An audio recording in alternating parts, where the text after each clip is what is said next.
यहाँ पर मंचस्थ व्यासपीठ पर आसीन श्रीमद स्वामी गुणेशानंद जी महाराज, उनके बाईं ओर बैठे हुए श्रीमद स्वामी सिद्धि प्रदानंद जी महाराज, मुजफ्फरपुर से आए हुए तीनों सन्यासी वृंद, देवियों, सज्जनों और बच्चों। ये आश्रम का नाम जैसा कि लिखा गया है, श्री राम कृष्ण शारदा आश्रम। श्री राम कृष्ण देव जो राम थे, जो कृष्ण थे, वही इस युग में आज से 175 साल पहले श्री राम कृष्ण देव के रूप में आए थे। जो राधा थी, जो दुर्गा थी, जो पार्वती थी, जो सीता थी, वही इस युग में उनकी शक्ति के रूप में जगत जननी माँ शारदा देवी के रूप में आई थी। आप दोनों का ही फ़ोटो, बीच में भगवान श्री राम कृष्ण देव का फ़ोटो लगा हुआ है और उनकी बाईं ओर जगत जननी माँ शारदा देवी की फ़ोटो है, दाईं ओर श्रीमद स्वामी विवेकानंद जी महाराज की फ़ोटो है। तो ये ऐसे चरित्र हैं। स्वामी विवेकानंद के बारे में आप लोग बहुत कुछ सुने हैं, बहुत कुछ जानते हैं, लेकिन श्री राम कृष्ण देव और जगत जननी माँ शारदा के बारे में जो जानकारी है, आप सभी लोगों को, बहुत कम लोग इनके बारे में जानते हैं। कल यहाँ पर पटना से आए हुए श्रीमद स्वामी सर्वविद्यानंद जी महाराज ने रामकृष्ण देव के बारे में उनकी संक्षिप्त जीवनी और संदेश आप लोगों के सामने रखे थे। आज मैं जगत जननी माँ शारदा देवी की एक दो बातें आपको बताऊंगा। वैसे तो कहा गया है रामचरितमानस में, हरि अनंत हरि कथा अनंता, और उसी परिप्रेक्ष्य में कहा जा सकता है कि शक्ति अनंत शक्ति कथा अनंता। शक्ति की कथाएं जो हैं, जगत जननी माँ शारदा, माँ पार्वती, माँ दुर्गा, भवानी, जिस नाम से भी पुकारिए, सीता, राधा, श्यामा, जिस नाम से भी पुकारिए, सबकी गाथाएं, सबकी लीला जो हैं, किसी की भी लीला का अंत नहीं किया जा सकता, सबकी लीला अनंत है।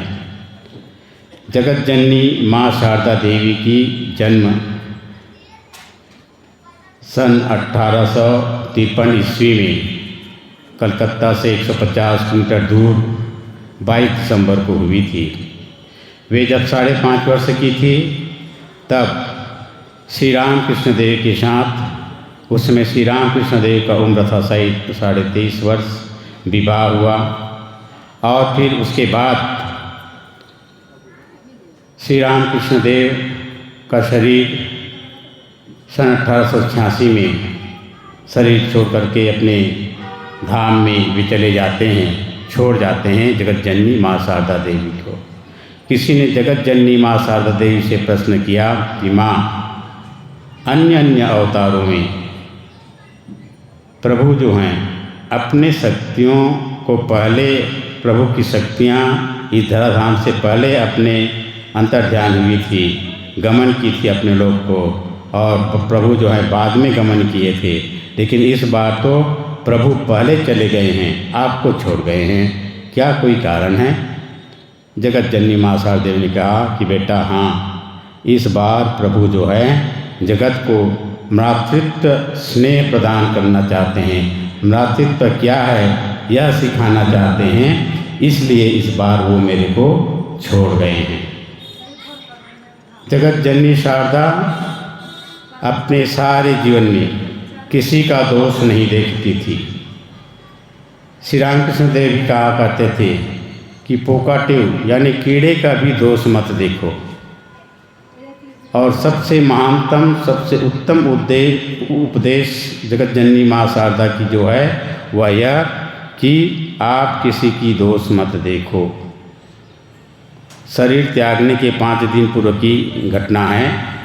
माँ शारदा अपने कक्ष में उद्बोधन में लेटी हुई थी, जमीन पर ही लेटी थी, तखत का त्याग कर दी थी और भक्तों का प्रणाम भी दूर से ही होता था, कोई जा कर के माँ को स्पर्श नहीं कर पाते थे। एक भक्त महिला दरवाजे को पकड़ करके, चौखट पकड़ करके माँ को देखती हुई रो रही थी, अश्रुपात कर रही थी। जगत जननी माँ शारदा बहुत मुश्किल से ही तब बोल पाती थी। उन्होंने इशारे से उस महिला को बुलाई, कहा बेटी बैठो।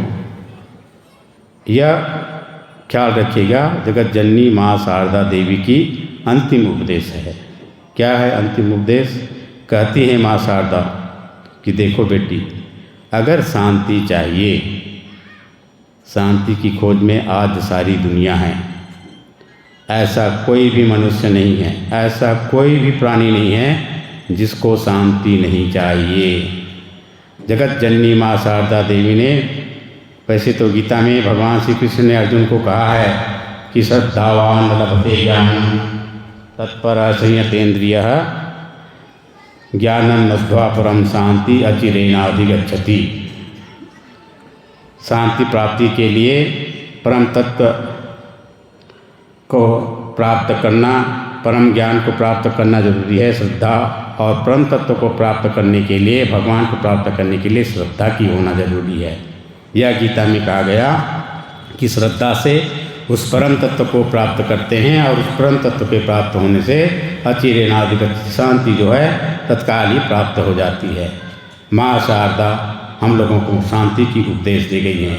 क्या कहती हैं? कहती हैं कि बेटी अगर शांति चाहिए तो 4 बात कहती है माँ। पहला, किसी का दोष मत देखो, किसी का भी दोष मत देखो। कल महाराज श्री ने हम लोगों से, आप लोगों से निवेदन किए कि ये 5 दिन जो कथा चलेगी, एक दिन तो व्यतीत हो गई, आज दूसरा दिन भी व्यतीत हो गया, कुछ ये रात का कुछ समय, कुछ घंटा ही बाकी है। महाराज श्री ने निवेदन किया था कि ये 5 दिन आप किसी का दोष मत देखिए। तो यह उपदेश माँ शारदा कहती है कि बेटी अगर शांति चाहिए तो पहला है किसी का दोष मत देखो। दूसरा है अगर दोष देखना ही है तो अपना दोष देखो, ताकि तुम अपने दोष को दूर कर सको। कबीर साहब ने भी कहा है, निंदक नीरे राखिए आंगन कुटी सवाय, बिन पानी बिन साबुन निर्मल करे सुहाय। तो ये माँ शारदा कहती है शांति चाहिए तो किसी का दोष मत देखो, दोष देखना है तो अपना दोष देखो। और तीसरी बात कहती है माँ शारदा कि इस जगत में कोई पराया नहीं है, सभी अपने हैं। चौथी बात कहती है कि सबको अपना बना लो। यह माँ की शाश्वत अंतिम उपदेश, अंतिम वाणी है। लेकिन वो प्रारंभ से ही, बचपन से ही लेकर के अपने सारे जीवन, 80 वर्ष की उनकी उम्र है, तो उस 80 वर्ष के दौरान इस वाणी को उन्होंने अपने मुख से उच्चारित नहीं किया, लेकिन जीवन के हर पल में, सांस सांस में इस उपदेश को उन्होंने जिया। जीने के बाद आज अंतिम घड़ी में मानव के सामने इस उपदेश को रखते हैं। किस प्रकार से माँ जो है कभी किसी की दोष नहीं देखती थी। एक बार एक लड़का, 1-2 माँ की जीवन की घटनाएं मैं अत्यंत संक्षिप्त में आपके सामने रखूँगा, जिससे आप समझ सकेंगे इस वाणी पर माँ शारदा स्वयं कैसे चरितार्थ करती थी, अपनी जीवन यापन करती थी। एक बार एक लड़का जो भक्त था, माँ का आना जाना करता था, दीक्षा भी लिया था, वो गलत संगति में पड़ कर के पैर फिसल जाती है और किसी महिला के साथ उसका अनैतिक संबंध हो जाता है। इससे आश्रम के जो साधु लोग हैं वो माँ से कहते हैं कि माँ, अमुक लड़का जो आपका भक्त है आपके पास आता है, आप उसे मना कर दीजिए, उसने तो ऐसा ऐसा गलत काम किया है, गलत आचरण किया है, अनैतिक काम किया है। माँ थोड़ी देर चुप रहती है और कहती है कि बेटा, मैं माँ हूँ, माँ हो करके बेटे को कैसे कहूँ कि तुम मत आना, यह मुझसे नहीं होगी। यह माँ है, माँ किसी का दोष नहीं देखती, और अगर किसी में दोष है तो उसे अपने गोद में दोष समेत उठा लेती है। और वह सबको किस प्रकार से, प्रत्येक भक्त, प्रत्येक महिला भक्त हो चाहे पुरुष भक्त हो, उनके पास आते सबको वो अपना बना लेती। बात ही बात में कब अपना बना लेती भक्तों को पता ही नहीं चलता। उसके प्रेम के डोरे में स्नेहेन बदनासी, उनके प्रेम के डोर में ऐसे बंध जाते भक्त, उनको पता ही नहीं चलता। स्नेह की डोर में बांध करके माँ शारदा जो है जीवों के, भक्तों के भव बंधन को काट दिया करती हैं। तो या किसी का दोष मत देखो, दोष देखना है तो अपना देखो। जगत में कोई पराया नहीं है, सबको अपना बना लेना सीखो, सबसे प्रेम करो। जगत में कोई पराया नहीं, सबको अपना बना लेना सीखो। माँ शारदा के जीवन की 2 घटनाएं आपके सामने रखूँगा संक्षिप्त में, कि कैसे वे सारे जगत को अपना बना लेती हैं। एक घटना है कलकत्ता की घटना है। एक महिला की बचपन में शादी हो गई थी, जब उम्र हुई, जवानी आई तो विधवा हो गई। ये बाल विधवा ही हो गई थी, बचपन में विधवा भी हो गई। अब उम्र आई तो किसी नवयुवक के संपर्क में आकर के वह चरित्रहीन हो गई। अब इससे उसके घर के लोग सब ताने मारने लगे, उलाहना देने लगे कि ऐ दुष्चरित्र, तुमने तो हमारे कुल की इज्जत ही मिट्टी में मिला दी। कल मुँही कहीं के तुम कहीं चली क्यों नहीं जाती हो? रोज़ रोज़ उलाहना अपने घर के लोगों से मिलता, भैया बोलते, पिताजी बोलते, लेकिन क्या है, वह सुनती चुपचाप और अपना कर्म करती जाती। ऐसे चुपचाप सती सती चल रही थी। लेकिन एक दिन उसकी जो माँ थी, गर्भधारिणी माँ, वह भी कह उठी कि कल मुँही कहीं का, तू कहीं जा कर के मर क्यों नहीं जाती है? तुमने तो कुल का सत्यानाश कर दिया, कुल की इज्जत को मिट्टी में मिला दी, किसी के सामने मुंह दिखाने लायक हम लोग नहीं रही, तुम मर क्यों नहीं जाती हो? और जिस दिन उसकी जन्मदायिनी माँ ने यह वाणी कही कि बस उसकी मन में वो ठान लेती है कि जब माँ जो एकमात्र आसरा थी, सहारा थी, अब तक तो सारे जगत के लोग मुझको थुक थुक कर रहे थे, लेकिन आज मेरी खुद की माँ मुझको दुत्कार रही है, तो इस जीवन को मैं नष्ट कर दूंगी, गंगा में प्रवाहित कर दूंगी। निकल पड़ती है अपने घर से, बिना किसी को बताए, बिना किसी की जानकारी के, और चल पड़ती है गंगा की ओर। लेकिन उसको याद आ जाती है, देखिए सत्संग का क्या प्रभाव है। वो जगत जननी माँ शारदा देवी से कभी मिली नहीं है, उनकी दर्शन की नहीं है, उनकी कोई पुस्तकें पढ़ी नहीं हैं, लेकिन कभी उन्होंने किसी के मुख से सुन रखी थी कि संसार में, उद्बोधन में एक माँ रहती है शारदा नाम की, उसके लिए सारे जगत अपने हैं, वह सबसे प्रेम करती है, किसी को दुत्कारती नहीं है, चाहे दीन से दीन हो, हीन से हीन हो, सबको गले लगाती है, सबसे प्रेम करती है, सबको निश्चल प्रेम का आस्वादन कराती है। यह सुन रखी थी। देखो सुनने से कितना सत्संग का प्रभाव होता है। उन्होंने तब गुनी नहीं, सुनी थी मात। आज वही सत्संग, एक घड़ी कभी वो सुन रखी थी, वही सत्संग काम आ रही है। वह सोचती जब मैं मरने के लिए जा रही हूँ तो क्यों ना मैं माँ शारदा के एक बार दर्शन कर लूँ, और दर्शन करके फिर मैं अपने जीवन को अंत कर दूँ। उदय गुण करती हुई कभी अच्छी गति से चलती कि नहीं माँ से मिलना है, तो कभी पैर मंद पड़ जाते कि मेरी खुद की माँ ने मुझको दुत्कार दी है, तो ये माँ मुझको स्वीकार करेगी कि नहीं करेगी, यह भी दुत्कार देगी। इस प्रकार से पैर कभी मंद पड़ जाती तो कभी गति जो है आगे द्रुत गति से आगे बढ़ती। सोचते सोचते वह आ ही जाती है उद्बोधन में माँ के दरवाजे में। इन प्रकार बहुत मुश्किल से वह ड्योढ़ी को पार करती है, दरवाज़ा को पार करती है, क्योंकि यह तो परम पवित्रता की मंदिर है और मैं एक अपवित्र पापनी यहाँ कैसे प्रवेश करूँ। इस विचार उसको रोकती, यह विचार उनको रोकती है। लेकिन इन प्रकार वे ड्योढ़ी को तो पार कर पाती है, फिर आगे कदम बढ़ नहीं पाती है। दीवार को पकड़ करके वह रोने लगती है, सुसुकने लगती है, और उनकी आवाज़ ऊपर में माँ बैठी हुई थी। माँ की सहेलियाँ भी थी, किसी को सुनाई नहीं दी, सिर्फ माँ को सुनाई दी। माँ ने सुन ली और माँ वहीं से कहती है कि कौन हो बेटी, क्यों रो रही हो। माँ भी कभी नहीं मिली है, लेकिन माँ बेटी की या रोने की आवाज़ सुन करके कहती है कि कौन है बेटी। अब माँ की आवाज़ सुन करके बेटी की रोने की जो आवाज़ है वह और बढ़ जाती है। एक सहारा, एक भरोसा पा करके कि उनके दुख को सुनने वाला कोई है, मानो दुख को बताने के लिए उनके रुदन और बढ़ जाती है।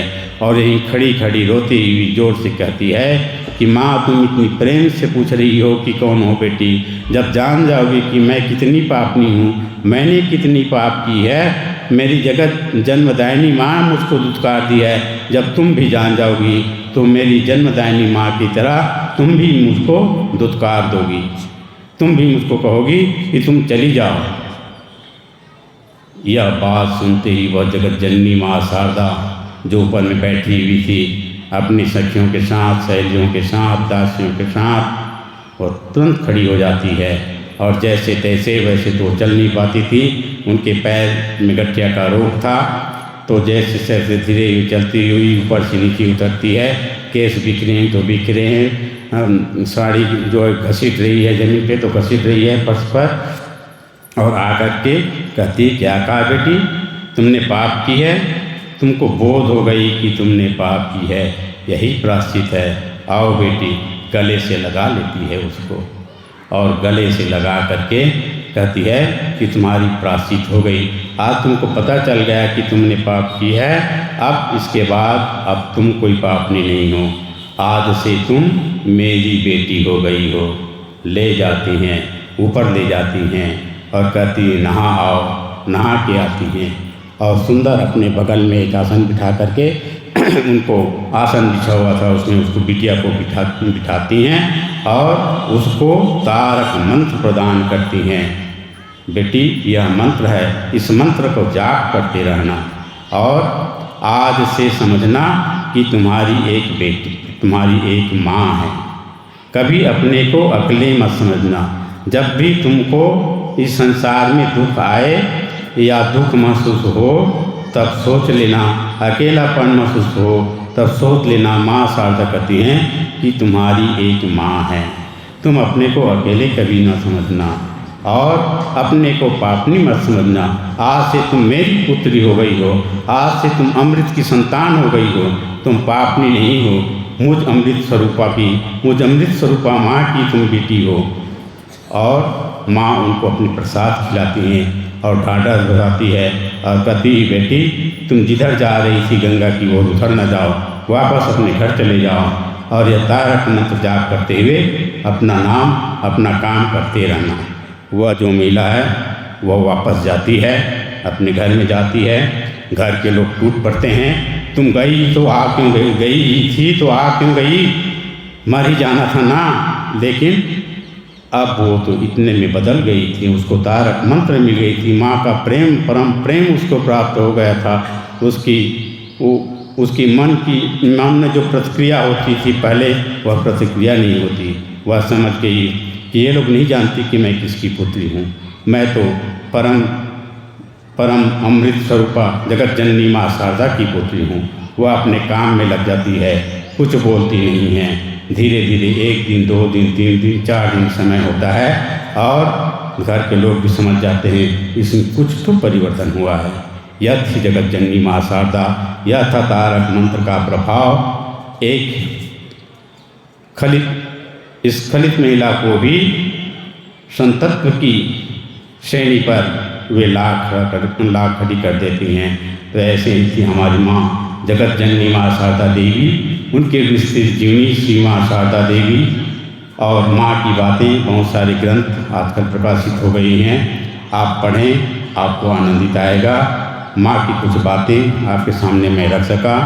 आपके और महाराज श्री के बीच में और अधिक समय, अधिक देर न रह करके मैं अपनी वाणी को यहीं पर विराम देता हूँ। आप जगत जननी माँ शारदा देवी, श्री राम कृष्ण देव और स्वामी जी के बारे में पढ़िए, जानिए और उनके हिसाब से अपने चरित्र को, एक गांव की अनपढ़ महिला थी माँ शारदा देवी, जिसका मैंने चरित्र आपके सामने सुनाया, आज वो इतनी महान है कि हम उसकी पूजा करते हैं। क्यों? उनकी चरित्र ऐसा था। वह चरित्र में क्या था, उस चरित्र को हम अपनाने की कोशिश करें। इन शब्दों के साथ ओम शांति शांति शांति।